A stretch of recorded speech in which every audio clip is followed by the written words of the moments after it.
하나님께서 우리에게 주신 영의 양식은 요한계시록 16장 1절부터 7절까지 합독하도록 하겠습니다. 또 내가 들으니 성전에서 큰 음성이 나서 일곱 천사에게 말하되 너희는 가서 하나님의 진노의 일곱 대접을 땅 위에 쏟으라 하더라. 첫째 천사가 가서 그 대접을 땅에 쏟음에 짐승의 표를 받은 사람들과 그 우상에게 경배하는 자들에게 악하고 독한 종기가 나더라. 둘째 천사가 그 대접을 바다에 쏟음에 바다가 곧 죽은 자의 피같이 되니 바다 가운데 모든 생물이 죽더라. 셋째 천사가 그 대접을 강과 물 근원에 쏟음에 피가 되더라. 내가 들으니 물을 차지한 천사가 이르되 전에도 계셨고 지금도 계신 거룩하신 이여 이렇게 심판하시니 의로우시도다. 그들이 성도들과 선지자들의 피를 흘렸으므로 그들에게 피를 마시게 하신 것이 합당하니이다 하더라. 또 내가 들으니 제단이 말하기를 그러하다. 주 하나님 곧 전능하신 이시여 심판하시는 것이 참되시고 의로우시도다 하더라. 아멘. 이 말씀은 하나님께서 하신 말씀을 통해서 주신 교훈의 제목은 쏟아지는 진노. 아버지 하나님, 쏟아지는 진노의 대상에서 벗어나 하나님의 보호하심을 받아 누리며 우리 모두 다 천국 가는 아버지 하는 자녀 되게 하옵소서. 예수님의 이름으로 기도드립니다. 아멘. 오전 시간 우리에게 주신 말씀을 통해서 계속해서 이어서 듣습니다. 이스라엘 백성들에게 애굽의 노예 생활을 할 것을 하나님께서 이미 계획해 두셨던 사실, 아브라함에게 약속했던 말씀대로 이루어졌다 하는 걸 볼 때에 애굽의 종로로 탄다. 그러면 오늘 또한 우리가 이 애굽고로 세상을 의미하고 있습니다. 그러면 세상에 살고 있는 우리 또한 종로로 타고 있다는 것을 보게 된 것이죠. 누구든지 세상에 종로로 타고 있다는 것은 두말할 것도 없다. 그것을 다들 본인 스스로가 알고 있으리라 봅니다. 내가 돈의 노예가 되어서 일평생 쇠가 빠지게 버는 것은 돈이었습니다. 그리고 어떤 건색, 권력, 이런 부귀, 영화, 이런 모든 것을 얻기 위해서 우리가 지금 그냥 살아가고 있는 그 모습을 보게 됩니다. 아둥바둥 하면서 세상 것 얻기 위해서 살아가는 우리들의 모습은 철저하게 창조 원리에 의해서 세상 것을 정복하고 다스리라고 했는데 다스리지 못하고 정복하지 못하고 오히려 다스림을 받는 그러한 우리가 되었다. 그래서 보게 됩니다. 이러한 사실을 볼 때 우리 믿음의 식구들께서는 내가 끼어 있지 않으면 진짜 세상 것으로 인해서 종로로 탈 수밖에 없는 인생이 된다. 이게 바로 이스라엘 백성들이 애굽에서 430년 동안 노예 생활을 했던 모습. 430년이라는 것은 몇 대 손이 거쳤을 겁니다. 그러면 우리는 이 세상 살 때 한평생 세상 종로로 타면서 살다가 가는 겁니다. 솔직히 말해서. 그런데 예수님을 제대로 만난 사람은 세상의 것에 종로로 타지 않고 우리는 살아갈 수가 있다는 것을 보게 됩니다. 우리 믿음의 식구들 오전 시간 말씀 제가 정정할 부분이 뭐냐고 했을 때에 피가 섞인 그 재앙이 나팔 재앙 다섯 번째가 아니라 여섯 번째가 아니라 세 번째입니다. 근데 기가 막히게 있지 않습니까? 인의 재앙, 그리고 나팔 재앙, 대접 재앙. 나팔 재앙과 대접 재앙을 보면 똑같이 맥락이 흐르고 있습니다. 한번 살펴보도록 하겠습니다. 8장 한번 보시길 바랍니다. 우리 16장도 접어두고 왔다 갔다 하면서 볼 겁니다. 8장 한번 보시길 바랍니다. 8장 7절.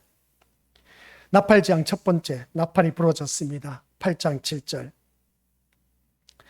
보셨습니까? 시작. 첫째 천사가 나팔을 부니 피 섞인 우박과 불이 나와서 땅에 쏟아짐에 땅 3분의 1이 타버리고 수목의 3분의 1도 타버리고 각종 푸른 풀도 타버렸더라. 아멘.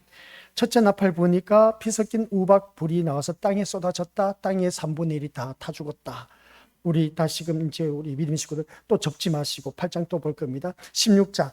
16장 2절 보시기 바랍니다. 첫째 대접이 쏟아지는 장면. 시작. 첫째 천사가 가서 그 대접을 땅에 쏟음에 짐승의 표를 받은 사람들과 그 우상에게 경배하는 자들에게 악하고 독한 종기가 나더라. 아멘. 왜 제가 이렇게 읽는 말씀인지 아세요? 나팔 재앙 순서를 보면 땅, 바다, 강, 하늘. 또 대접 재앙도 땅, 바다, 강, 하늘입니다. 또 우리 8절 한번 보시기 바랍니다. 8장 몇 절이죠? 금방 우리가 읽었는데 8장 2절 시작. 둘째 천사가 8장 8절 요한계시록 8장 8절 시작. 둘째 천사가 나팔을 부으니 불붙는 큰 산과 같은 것이 바다에 던져지매 바다의 3분의 1이 피가 되고 라고 있어요. 아멘. 이 말씀을 보니까 우리 믿음의 식구들, 둘째 천사가 나팔을 불었다. 불붙는 큰 산이 바다에 던져졌다. 바다에 던져져서 생물이 3분의 1이 죽었더라. 그러면서 오늘 우리가 읽은 말씀 또한 둘째 대접 16장 3절 시작. 둘째 천사가 그 대접을 바다에 쏟음에 바다가 곧 죽은 자의 피같이 되니 바다 가운데 모든 생물이 죽더라. 두 번째 바다의 재앙인 것을 보게 됩니다. 세 번째 우리 나팔 재앙. 셋째 8장 10절 8장 10절만 읽도록 하겠습니다. 시작. 셋째 천사가 나팔을 부니 햇불같이 타는 큰 별이 하늘에서 떨어져 강들의 3분의 1과 여러 물샘에 떨어지니 11절 계속 읽도록 하겠습니다. 이 별 이름은 쓴쑥이라. 물의 3분의 1이 쓴쑥이 되매 그 물이 쓴물이 되므로 많은 사람이 죽더라.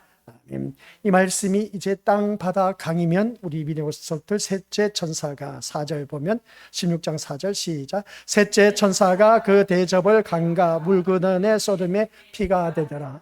그러면서 이제 죽는 그 모습을 보게 된 것이죠. 그러면서 이제 우리 믿음의 모습들 넷째 나팔 부는 8장 12절 8장 12절 시작. 넷째 천사가 나팔을 부니 해 3분의 1과 달 3분의 1과 별들의 3분의 1이 타격을 받아 그 3분의 1이 어두워지니 낮 3분의 1은 비추임이 없고 밤도 그러하더라. 아멘. 땅, 바다, 강, 하늘 이렇게 넷째 천사가 부러짐으로 인해서 3분의 1이 다 죽고 어두워지고 사라지고 했다. 그래서 보게 됩니다. 그러면서 우리 읽은 말씀, 오늘 읽지는 않았지만 16장 8절 말씀 보면 같이 읽어보죠. 시작. 넷째 천사가 그 대접을 해에 쏟음에 해가 그 건세를 받아 불로 사람들을 태우니 회개하지 않는 사람들은 주께 영광을 돌리지 아니하더라 하면서 9절 마지막 부에 나와 있는 것을 보게 됩니다. 그러면 여기서 우리 믿음의 식구들 제가 이 말씀을 드리고자 하는 것이 뭔지 아시죠? 나팔 재앙에서도 첫 번째 땅, 두 번째 강, 그다음 세 번째 바다, 땅, 바다, 강, 하늘 이렇게 나간 것처럼 대접 재앙도 땅, 바다, 강, 하늘로 나가고 있다라는 것을 보게 됩니다. 이게 겹쳐지는 것 느낌이 들지 않습니까? 그러니까 동시다발적으로 이루어지고 있다라는 사실입니다. 그래서 첫 번째 땅에서는 3분의 1이 타 죽는 그 모습을 보게 됩니다. 우리 8장에서 나팔 재앙이 일어났을 때. 근데 우리가 16장에 와서 첫 번째 땅에서 재앙이 일어났는데 대접을 쏟아내었더니 땅에서 종기 발생이 일어난 것을 보게 됩니다. 그래서 나팔 재앙에서는 3분의 1이 3분의 1이 3분의 1이 첫 번째부터 네 번째까지 나팔 불 때마다 다 죽어지고 없어지고 어두워졌다. 그런 것을 보게 된 겁니다. 그러면서 오늘 또한 대접 재앙에서도 땅, 바다, 강, 하늘을 말씀하면서 우리에게 교훈을 던져주고 있는데 오늘 우리가 오전 시간까지는 세 번째 우리 믿음의 식구들에게 두 번째입니까? 세 번째 대접 재앙이 이제 쏟아붙였는데 어디? 강과 물샘에 쏟아졌더라. 그래서 우리 믿음의 식구들 그 말씀을 통해서 이 말씀 속에서 우리는 어떠한 삶으로 살아가야 될 것인가 라고 했을 때에 우리 건축들 모두가 한결같이 생명을 잃어가는 그 모습을 볼 때에 그 강과 물샘이라는 것은 우리가 8장에서는 교회라고 했습니다. 오늘날 이 시대. 그래서 거기서 말씀 보니까 3분의 1이 수많은 사람이 죽었더라. 그렇게 표현한 것을 보게 됩니다. 오늘 또한 대접 재앙에서도 물 했을 때 교회에 쏟아지고 있다. 교회에 쏟아지고 있다 보니까 그게 대접 재앙이 임함으로 말미암아 그 물이 피물이 됐다. 그리고 또 강이 되었다라는 것을 보게 됩니다. 그러면 물에는 그 물에 그 생명이 되기 때문에 우리 물만 마셔야 되는데 그 물이 피로 변했다는 겁니다. 그 물을 마신 자마다 죽는 그 모습을 보게 된 것이죠.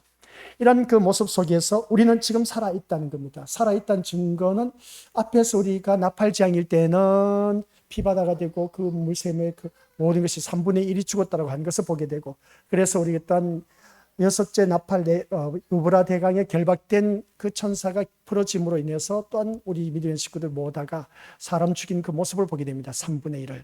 참 그런 모습을 보면서 오늘 또한 우리가 죽지 않고 살아있다는 자체는 그만큼 하나님의 자녀라는 것을 다시 한 번 더 깨닫게 되는 겁니다. 그러면 앞으로 우리가 신앙생활하면서 깨어있는 하나님의 자녀로서 어떻게 살아가야 될 것인가, 한번 자기 자신을 돌이켜보면서 믿음생활을 우리가 제대로 해야 된다는 걸 다시 한 번 더 깨닫게 되는 겁니다. 오늘 말씀을 통해서 우리 믿음의 식구들 한번 보시길 바랍니다. 그래서 오늘 오전 시간에는 그런 말씀을 들었을 때에 애굽의 그 종이 되고 모세를 보내서 이스라엘을 구출하신 그 모습 볼 때, 오늘 또한 이 시대에도 하나님께서 종을 보내서 많은 교회를 세우고 또한 그 앞에서 이끄는 영적 지도자를 세웠습니다. 그런데 영적 지도자를 세웠는데 헐뜯고 깎아내리기 위해서 하나님 말씀, 진리 말씀을 외치고 있는데 그 사람을 비방했다라고 했을 때, 구약의 모세 지도자를 원망했을 때 그들은 다 땅이 갈라져서 그들을 파묻어 버렸습니다. 그런 불상사가 일어나서는 안 된다는 것이죠. 그래서 주의 종의 건의가 바로 거기에 있다는 겁니다. 오늘날 이 시대도 그렇습니다. 참된 진리의 말씀을 외치고 있는데 주의 종이 마음에 들지 않는다 해서 어떻습니까? 교회에서 분쟁, 분열이 일어납니다. 왜 그런지 아십니까? 목사가 마음에 들지 않는다고 합니다. 대한예수교 장로회 같은 경우는 장로회로 똘똘 뭉쳐져 있기 때문에 당회에서 가결을 해서 우리 목사 마음에 들지 않습니다, 다른 교회 가시길 바랍니다 하면 그것으로 끝납니다. 쫓겨나야 됩니다. 내 마음에 들지 않는다 해서 주의 종을 쫓아내고 하는 그런 파렴치한 못된 그런 장로들이 오늘날 교회 안에서도 횡행되어지고 있다. 그래서 하나님께서는 또한 그런 모습을 바라봤을 때에 그냥 내버려 두시겠냐는 겁니다. 참된 진리의 말씀을 온전히 전하지 못했을 때는 당회에서 그것을 결정 내려서 목사님 도저히 말씀이 맞지 않아서 안 되겠습니다 라고 했을 때는 그게 괜찮아요. 근데 내 마음, 내 기분에 내키지 않는다 해서, 목사가 내 마음에 들지 않는다 해서 내어 쫓는다, 결국은 당할 수밖에 없습니다. 구약시대는 땅이 갈라져서 그들을 파묻어 버렸습니다. 그런 그 모습을 볼 때 우리 믿음의 식구들께서도 냉정하게 누구 편들 것도 없습니다. 우리는 전적인 하나님 편에 서서 하나님 말씀 안에서 사는 자만이 우리가 제대로 살아남을 수가 있습니다. 아셨죠? 말씀 바뀌면 다 아주 격하게 말해 뒤집니다. 뒤지면 어떻게 되겠습니까? 지옥에 떨어집니다. 우리 그렇게 살아서는 안 됩니다. 그래서 교회를 다니면서 제대로 예수님을 만나고 예수님을 만난 우리들은 예수님을 바로 알고 섬겨나가야 됩니다. 어설프게 알다 보니까 내가 몇십 년 다녀서 장로가 되어서 건사되어서 집사 직분을 받아서 안수집사 받아서 그러다 보니까 텃세를 부리고 신앙 경륜을 나타내면서 자기를 뽐내는 것, 우리 믿음으로부터 인해 재앙에서 받지 않습니까? 그게 바로 자기를 보호하기 위해서 나타나는 증상이다 하는 것을 보게 됩니다. 그리고 이 계시록 말씀을 이제 계속해서 들춰보니까 오늘날 교회에서 일어나는 모든 현상들 그대로 나타내고 있고 그대로 까벌리고 드러나고 있는 그 사실을 보게 된다. 그리고 불의한 것을 다 드러내므로 인해서 이제 마지막 때에 가서는 알곡 신자를 추스른 그런 때가 되었다라고 해도 과언이 아닌 것을 보게 됩니다. 그러면 오늘 이 자리에 앉아있는 우리 권속들께서는 진짜 알곡 신자가 되어서 천국 들어가셔야 됩니다. 어설프게 신앙생활 하지 말고 이리 왔다 저리 왔다 할 것도 없습니다. 휘둘려서도 안 되고 오직 우리는 지조 있는 신앙을 가지고 내 마음 중심에 예수님만 계시면 그 예수님 때문에 우리는 살아날 수가 있습니다. 언제 어디서 불구덩이에 던져진다 할지라도 구약 성경 말씀 보시길 바랍니다. 다니엘과 그의 세 친구들, 그 풀무불에 던져졌지만 그들은 그 마음 중심에 하나님이 계셨기 때문에 풀무불에 타 죽지 않았습니다. 또한 다니엘 사자굴에 던져졌지만 물려 죽지 않았습니다. 그 사자의 밥이 되지 않았던 것이죠. 우리가 이 세상 살 때도 다니엘과 그의 세 친구들처럼 마음 중심에 예수님이 계시면 어디를 던져놔도 죽지 않습니다. 살아납니다. 그게 부활의 역사입니다.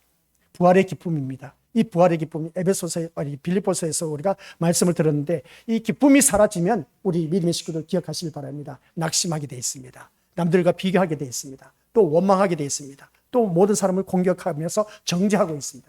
이게 오늘 우리들의 모습인 겁니다. 이게 왜 그럴까? 사탄으로부터 나의 기쁨이 공격을 당했습니다. 내 기쁨이 이제 사탄으로부터 공격을 당하다 보니까 이게 상실되어 버렸어. 그러다 보니까 낙심하게 되고 절망하게 되고 원망하게 되고 불평하게 되고 비교하게 되고, 그거로 인해서 이제 상대방을 향해서 공격하는데 너는 죄인이야.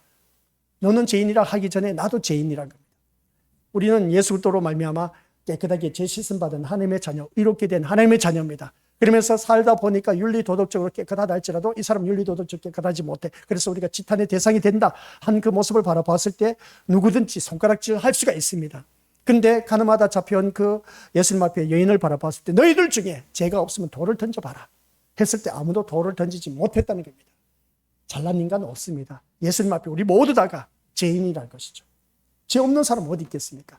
누구든지 다 죄인이라는 것이죠. 그러나 죄인이지만은 우리 마음 중심에, 그래서 우리가 예수님이 필요한 겁니다. 예수님이 계시기 때문에 그 죄사함의 은총을 받는 겁니다. 사람들이 나를 용납하지 못하고 용서하지 못하고 이해하지 못한다 할지라도 우리 주님이 나를 용서하고 용납하고 이해를 하십니다. 내 마음 중심에 예수님이 계신 분. 그러면 마음껏 죄를 범하고 내 마음의 중심에 예수님이 계시면 되겠네? 아니요, 그게 아닌 겁니다. 내 마음 중심에 항상 주님이 계신 분은 어떠한 형편이든지 휘둘리지 않고 무너지지 않습니다. 그러한 신앙을 갖고 우리가 믿음 생활할 때는 우리 어느 누구든지 무너지지 않고 흔들리지 않는 신앙으로 오직 주님 앞에 바로 설 수가 있다는 걸 꼭 기억하시길 바랍니다. 그래서 오전 시간 말씀을 들으면서 애굽의 재앙을 단지 이스라엘 백성들 구출로만 이해해 버린다면 하나님은 참으로 번거로운 방법을 쓰고 계신다라고 해도 과언이 아닌 것을 보게 됩니다. 그렇다면 애초부터 이스라엘을 애굽의 종이 되지 않도록 하면 되지 않겠느냐는 겁니다. 이 말도 일리가 있어. 근데 아브라함에게 약속한 말씀이 너희 후손들은 애굽에 종살이 할 것이다. 이미 믿음의 조상 아브라함에게 하나님과 약속된 말씀이었습니다. 그러다 보니까 약속된 말씀대로 이 이스라엘 백성들을 애굽의 종노릇하게 종살이 하도록 하나님께서 계획해 두셨다는 겁니다. 오늘 우리들의 삶의 모습이 이미 애굽의 종노릇 할 수 있도록 세상의 종노릇 할 수밖에 없는 인생이 되도록 이미 계획해 놓으셨다는 겁니다. 그 속에서 우리가 살아남는 길밖에 없다는 것이죠. 그래서 마지막에 가서는 어떻게 되느냐? 우리에게는 어린 양 피밖에 없다는 겁니다. 10가지 재앙이었어. 거기서 살아나는 겁니다. 그리고 어린 양 피가 뭡니까? 예수 그리스도를 말하고 있지 않습니까? 그리고 우리 심령 속에 누가 계셔야 된다? 예수님이 계셔야 된다. 그렇죠?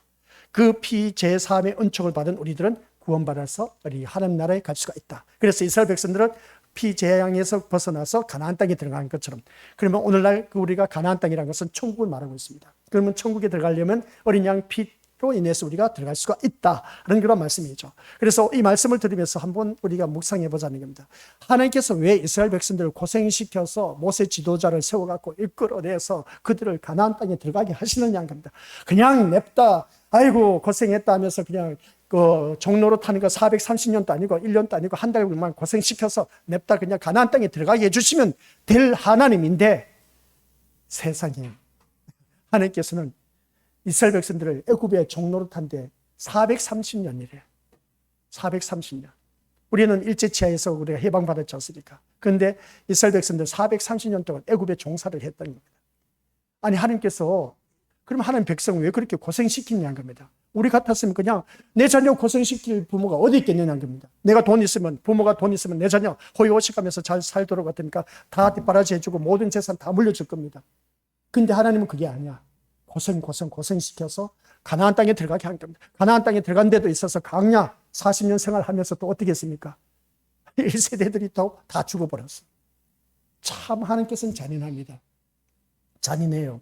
잔인한 그 모습 볼 때 광야 생활할 때 40년 동안 1세대들, 제로급한 1세대들은 다 죽었습니다. 오직 1세대들 가운데서 살아남는 이가 여호수아와 갈렙 두 사람밖에 없었습니다. 야, 이거 경쟁률 엄청납니다. 그럼 천국 들어간다는 것은 경쟁률이 다 떨어지고 두 사람밖에 안 남는다는 겁니다. 그러니까 우리가 이 세상을 바라봤을 때 오늘날 이 세상에 많은 기독교인들이 있습니다. 그 기독교인들 가운데 몇 명이나 과연 들어갈 수 있을까? 그래서 천국이 만만하게 생각해서는 안 된다는 겁니다. 여호수아와 갈렙이 하나님 말씀에 의지해서 그들이 담대하게 외쳤을 때에 그들이 어떻습니까? 가나안 땅에 들어가는 것을 보는 것처럼 오늘 또한 우리에게도 담대하게 외칠 수가 있어야 됩니다. 하나님은 살아계시고 우리와 함께 하신다. 하나님 우리 편이 되어주신다. 우리가 함께 하시면 어디든지 우린 가나안 땅에 들어가서도 우리가 이길 수가 있다. 얼마나 멋집니까? 그런 확신을 갖고 있었을 때 우리 믿음의 식구들은 천국에 들어갈 수 있다는 거죠. 내 마음에 하나님이 계신데 확신을 갖고 있는 사람. 근데 우리가 확신이 없고 어떻습니까? 돈에도 확신을 갖고 있고 어리버리하고 그냥 얼버무리고 그냥 세상과 타협하며 살아가는 오늘 우리들의 모습을 보니까 이게 참 큰 낭패란 겁니다. 이스라엘 백성들을 고생시키지 않고 가나안 땅에 들여보낼 수 있는 분이 하나님이셨습니다. 근데도 불구하고 하나님께서는 이스라엘 백성들을 430년 노예 생활, 광야에서 40년 동안 고생시켰습니다. 거기에서 다 걸러내는 것이죠. 또 하나님 백성을 원망불평하는 사람들 다 땅을 갈라서 파묻어버리고 그 파묻은 그 상태에서 그 이튿날 또 원망불평하다가 또 어떻게 했습니까? 그들이 연병을 돋아서 죽게 되고 또 원망불평하다가 그들이 뱀에 물려서 죽게 하고 하나님께서는 계속해서 이스라엘 백성들을 공격해서 어떻습니까? 죽이고 또 죽이어서 참된 신자만 끌어내고 있다 하는 것을 보게 됩니다. 우리 믿음의 식구들께서도 신앙생활하면서 하나님께서 나를 이렇게 매정하게 잔인하게 냉정하게 어찌하는 그럴 수 있습니까? 나는 말씀대로 살려고 발버둥 치는데 나 좀 살려달라고 얼마든지 그렇게 우리가 부르짖을 수가 있음을 보게 됩니다. 근데 하나님은 냉정하게 더 힘들게 합니다. 아니 내가 믿음다운 믿음 생활하는데 왜 이렇게 힘들고 어려운 일들만 있는지 모르겠다고 그렇게 원망불평하지 않습니까? 하나님은 더 그냥 힘들고 어렵게 살아가도록 한 그 모습을 보게 됩니다. 그런 모습 볼 때 야 이거 하나님 너무하지 않냐? 그래서 세상 사람들이 너 그럴 바에 차라리 무엇하러 하나님 믿느냐? 나처럼 그냥 이렇게 그냥 하하호하면서 세상 짝하면서 살다 보면 언젠가 죽다 보면 우리 인생 한평생인데 뭐 실컷 즐기다가 죽는 게 낫지 않냐? 근데 우리 믿음의 식구들 기억하시길 바랍니다. 죽고 난 후에 세계가 있다는 걸 꼭 확신을 갖고 있다면 그렇게 살 수가 없다는 겁니다. 그래서 오늘 우리에게 주어진 이 모든 삶의 여정을 보니까 이스라엘 백성들 일찌감치 종이 되지 않도록 또 광야 고생시키지 않고 그냥 가나안 땅에 들여보낼 수가 있는데 하나님은 그렇게 하지 않았습니다. 그래서 오늘 말씀을 통해서 이스라엘을 애굽의 종이 되도록 하시고 그들이 이스라엘을 놓지 않는다고 해서 무작정 벌을 주시는 것은 또한 이해할 수 없는 일이 아니냐라고 했을 때 우리들에게도 이러한 일들이 얼마든지 있을 수가 있다는 겁니다. 하나님의 자녀인데 왜 나에게 이렇게 힘든 어려운 일이 있을까? 또 내 자녀가 아픕니다. 내 자녀가 아픈 걸 바라보니까 믿음 생활 잘하는 내 새끼를 보니까 참 기특해. 그런 그 모습 보니까 아유 업어주고 안아주고 어떤가 다독거려주고 해도 부족할 내 자식이야. 근데 하나님께서 내 자녀에게 질병을 주었네. 아니 남들 못지않게 건강하게 자랄 수 있도록 해주시면 얼마나 좋을까. 믿지 않는 자녀들이 오히려 더 튼실하고 건강하게 해서 잘 먹고 잘 살고 잘 누려. 근데 교회 다닌 내 자녀가 비실비실거리면서 오간 병원 신세지고 있네. 이거 우리 믿음의 식구들 어떻게 우리가 해석해야 되겠습니까? 아니 교회 다닌 내 남편 아내, 부모, 자녀 다 잘 되고 형통해서 좋은 직장 다니고 돈도 잘 벌어다 쭉 하고 자녀들 잘 키우고 하면 얼마나 좋습니까? 오히려 세상 사람들이 더 잘 먹고 더 잘 살고 잘 누리고 더 건강하고 튼실하게 사는 모습 보게 됩니다. 그런데 교회 다니는 우리들을 하나님께서 그렇게 해주시면 어디 덧나나? 근데 하나님께서는 그렇지 않다는 겁니다. 그런 분도 있지만 그렇지 않는 분들도 교회 안에 있다는 겁니다. 이거 참 하나님을 보면은 우리 믿음으로서 참 너무해. 제가 봐도 너무해. 너무한 걸 보면은 야, 이럴 수가 없어. 이럴 수가 없는데 하나님이 있어. 근데 그 하나님을 우리가 믿고 있어. 왜 믿을까? 미쳤지. 미친 짓이야, 진짜. 솔직히 말해서. 타 종교, 그러니까 죽은 신 앞에 가서 비나이다 한 그런 사람들이 오히려 더 어떻습니까? 우리 신이, 우리 부처가, 우리가 누가 이렇게 들어줬다 하면서 구판을 벌리고 하면서 점쟁이 찾는 그런 사람들 오히려 더 호의호식하면서 잘 먹고 잘 살아. 근데 교회 다니는 우리들은 그런 일들이 없어. 아, 이거 참. 그런 일도 있지만 그런 일들이 없는 일이 많다는 겁니다. 그래서 우리들의 인생은 수고와 슬픔밖에 없는 인생이라는 그 모습 볼 때 진짜 우리는 고생하면서 살아가고 있다 해도 과언이 아닌 것을 보게 됩니다. 참 하나님 자녀에게 편안하게 살게 해주시면 얼마나 좋을까. 우리 근데 하나님은 그렇게 하시지를 않는다는 겁니다. 하나님이 이스라엘을 애굽의 종이 되게 하신 것은 왜 그럴까? 우리 미리오스들 이것은 이스라엘 백성들이 종노릇하게 하고 또 바로의 마음을 더 강팍하게 해서 이스라엘을 순순히 내보내지를 않았습니다. 또 애굽에 재앙을 내리시는 그 모든 과정에는 하나님의 다른 의도가 또 담겨져 있음을 보게 됩니다. 아니 10가지 재앙 중에서 그냥 첫 번째부터 10번째 재앙이 있는데 마지막 재앙에서 손 다 발 들었지 않습니까? 바로 왕이 그냥 9번째까지는 재앙 내리지 말고 10번째 있는 그 재앙 창자의 재앙을 첫 번째 내려서 그냥 딘병 보게 해서 어떻습니까? 그냥 이스라엘 백성들 내보내게 해주셨으면 얼마나 좋을까. 근데 그 10가지를 쭉 나열하는 걸 바라보면 또 하나님께서 참, 야, 하나님께서는 고생시키면서 어떻습니까? 몰아가는 그 모습을 보게 됩니다. 그 재앙을 바라보면은 참 기가 막힌 겁니다. 하나님이 다른 의도가 있다겠죠. 그래서 거기서는 우리가 무엇을 깨닫느냐라고 했을 때에 참된 하나님의 백성을 드러내기 위해서이다. 그래서 보게 됩니다. 10가지 재앙을 내리면서도 불구하고 그냥 단번에 마지막 장자 재앙을 내려서 이스라엘 백성들 놓아줄 수가 있는데 그렇게 하지 않는 이유는 뭐냐? 하나님의 참된 백성, 하나님의 참된 백성을 드러내기 위해서다. 누가 진짜 하나님의 백성인가를 하나님께서 10가지 재앙을 보여주면서 우리에게 교훈해주고 있다는 겁니다. 그래서 이스라엘이라고 해서 다 하나님의 백성이 아니라는 겁니다. 이스라엘 백성이라고 해서 다 하나님의 백성이 아니라는 것. 인간은 모두가 다 똑같습니다. 다 똑같아요. 이스라엘이라고 해서 애굽보다 나은 사람들이 아니란 것이죠. 그래서 처음에 재앙은 이스라엘과 애굽에 구분 없이 주어졌습니다. 그 재앙을 내린 것을 바라보면 10가지 재앙 중에서 구분 없이 내렸습니다. 그리고 나중에 가서 이스라엘과 애굽이 구분되어서 재앙을 내리는 것을 보게 됩니다. 모르셨죠, 우리 믿음의 식구들? 재앙하니까 다 똑같이 임한 줄 알았죠? 아니요, 그게 아닙니다. 10가지 재앙을 다시 제가 출애굽을 뒤져보면서 또 살펴봤습니다. 하나님께서는 처음에는 이스라엘 백성과 애굽 백성들에게 똑같이 재앙이 내렸습니다. 그 재앙이 언제까지인지 아세요? 첫 번째부터 세 번째까지 재앙이 주어졌던 것을 보게 됩니다. 그게 첫 번째 피의 재앙, 그 다음 재앙, 그 다음 두 번째 개구리 재앙, 그 다음 세 번째 이 재앙은 세 번째까지는 애굽 사람들과 이스라엘 사람들 똑같이 재앙이 내렸습니다. 이런 모습 볼 때 왜 그러냐 했을 때 이스라엘과 애굽과 같은 존재로 취급을 받았다는 것을 말한 것을 보게 됩니다. 똑같은 인간이란 것이죠. 그러면서 나중에 이제 구별된 재앙 속에서 이스라엘은 애굽의 징벌을 보면서 뭔가 계시되는 일이 있어야 했다는 것을 보게 되는데 네 번째 재앙 이후에는 10가지 재앙 중에서 네 번째 재앙 이후에는 하나님이 참된 백성임을 구별하시고 드러내고 있다는 것을 보게 됩니다. 그래서 그것을 바라볼 때에 네 번째는 파리 재앙, 그 모습을 보게 됩니다. 네 번째 파리 재앙인데 이것은 이스라엘 백성들이 그때는 애굽에 들어있었지만 어느 땅에 있었다? 고센 땅에 있었습니다. 고센 땅에는 파리가 없었습니다. 파리가 없었어요. 그런데 애굽의 나라에는 파리가 득실을 거리게 했던 것이죠. 그 다음 다섯 번째, 가축에 어떻습니까? 전염병이 돌게 한 것을 보게 됩니다. 애굽의 그 가축은 죽었지만 이스라엘의 가축은 죽지 않았습니다. 가축의 병을 내린 것을 보게, 구분되어서 질병을 나게 해서 죽게 하는 그 모습을 보게 됩니다. 그 다음은 어떻습니까? 하나님께서 말씀을 벌일 때 악성 종기가 난 것을 보게 됩니다. 여섯 번째가 우리 이미 되고 있다. 여기서 첫 번째 대접 재앙에서는 첫 번째 대접 재앙이 뭡니까? 종기였습니다. 그 종기 재앙은 우리 이미 되고 있다. 애굽 전역에 퍼졌지만은 이스라엘 백성들을 보호하는 그 모습을 보게 됩니다. 그 다음 우박, 메뚜기, 흑암, 장자 이렇게 순서 나가는 것을 보면 철저하게 구별된 그 애굽 병사, 애굽 사람들에게만 임했지 하나님의 나라의 백성들에게는 임하지 않았다는 겁니다.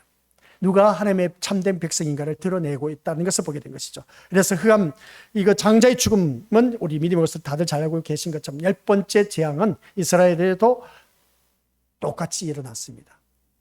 어린 양에 잡아서 피를 문설주에 바르지 않으면 이스라엘 백성들도 장자의 재앙이 임해서 죽을 수밖에 없었습니다. 애굽의 그 사람들 또한 역시 이것을 알고 있는 애굽 병사들, 우리 영화를 보니까 그 중에 애굽 사람들 가운데서도 어린 양을 잡아서 문설주에 어린 양의 피를 바르는 그 애굽 그 사람은 살아남는 걸 보게 됩니다. 그 모습 볼 때 참 잘 다뤘어, 그 영화를 보면. 그러니까 구별된 그 애굽과 이스라엘 백성들이 있었을 때 거기서 보면 똑같이 재앙이 임했는데 그 재앙은 누구든지 어린 양을 잡아서 문설주에 피를 바르는 그런 어린 양의 피를 바르는 사람들에게는 그 장자의 재앙이 임하지 않았다는 것을 보게 됩니다. 여기서 우리가 깨달아야 할 것이 뭐냐? 애굽인의 삶의 태도는 전적으로 자신들이 일해서 얻어들인 그런 소산물을 의존하는 것을 보게 됩니다. 그러니까 자기가 힘을 쓰고 애쓰고 노력한 그 소산물을 의존하면서 힘을 가시했던 것을 보게 됩니다. 이러한 삶의 태도는 이스라엘 백성들이라고 해서 예외가 아니었다는 것을 보게 됩니다. 그래서 그들은 나중에 광야에서 그러한 삶을 그대로 그 태도를 드러내고 있고 또한 하나님을 원망하는 모습을 보게 됩니다. 자기 힘, 자기를 가시하고 자기를 뽐내려고 하는 그런 일들이 광야 생활에서 나타나고 있었던 것을 보게 된 것이죠. 그런 모습을 바라봤을 때 우리 민족으로서 그것을 철저하게 또 이스라엘 백성들에게 너희들 힘으로는 살 수 없다라는 것을 광야 생활하면서 이스라엘 백성들에게 보여주었습니다. 무엇을 보여주었습니까? 배가 고프다 하니까 뭘 줬습니까? 만나를 줬습니다. 물 먹고 싶다 해서 뭘 줬습니까? 물을 줬습니다. 고기 먹고 싶다 했을 때 메추라기를 줬습니다. 그겁니다. 봐라, 너희들 살아가는 것은 너희들 힘으로 살아갈 수가 없어. 내가 주는 그 양식으로 공급받아서 살 수밖에 없어. 그 말이었습니다. 그게 바로 우리 미래로서 애굽 사람들과 이스라엘 백성들 구별해서 드러내는 것이 바로 그겁니다. 우리들의 힘으로서는 너희들 살아갈 수가 없다는 것을 명확하게 보여주고 있습니다. 이스라엘 백성들에게. 광야 생활 40년 하면서 너희들 힘으로 살아남을 수 있는 거 봐라. 광야에서 어떻게 살아남을 수 있냐? 내가 물을 주지 않으니까 너 물이 없어서 원망불평하고 있지 않느냐? 배고프다 해서 너희들 배고프다 했을 때 그냥 원망불평하지 않았냐? 그리고 또 고기 먹고 싶다 했을 때 원망불평했을 때 하나님께서 그 모든 것을 다 제공해 주셔. 거기서 말씀하고자 하는 것이 뭐겠습니까? 내가 너희들에게 물과 공기 그리고 또한 양식을 주지 않으면 너희들 살아남을 사람 아무도 없어. 그게 무슨 말이겠습니까? 아무리 너희의 힘으로 힘쓰고 애쓰고 노력한다 할지라도 내가 공급하지 않으면 너는 살 수가 없어. 그 말이었습니다. 그걸 알려주기 위해서 애굽 나라의 백성들에게 그걸 보여주고 있습니다. 너희들 힘으로 이렇게 강성 대국이 된 줄 아냐? 내가 막으면 너희들 아무것도 아니야. 그래서 홍해 바다에서 그들은 수장당하고 어떻습니까? 이스라엘 백성은 살아남는 것을 보게 되지 않습니까? 이런 그 모습을 바라봤을 때 오늘 이 자리에 앉아 계신 우리 미리 식구들 말씀 여기까지입니다. 내 힘으로 살려고 하지 마시기 바랍니다. 내 힘으로 살지 마시기 바랍니다. 전적인 오직 우리 주님께서 주신 힘으로 살아가시기 바랍니다. 아버지 하나님 감사드립니다. 오늘 이 자리에 머리 숙이는 우리 귀한 믿음의 심령들 모두에게 누구든지 구별된 삶을 드러내는 것은 다들 잘 알고 있습니다. 내 삶 속에서 오직 구별된 삶의 모습은 내가 예수님을 얼마만큼 의존하며 사느냐. 이게 참 중요하다는 것. 내 힘과 능력과 또한 그 재능을 통해서 살아남을 수가 있다. 살 수가 있다. 그것이 아니라 전적인 하나님의 공급하심 속에서 우리가 살 수밖에 없는 인생임을 다시 한 번 더 깨닫는 아버지 하나님 자녀 되게 하옵소서. 예수님의 이름으로 기도드립니다. 아멘.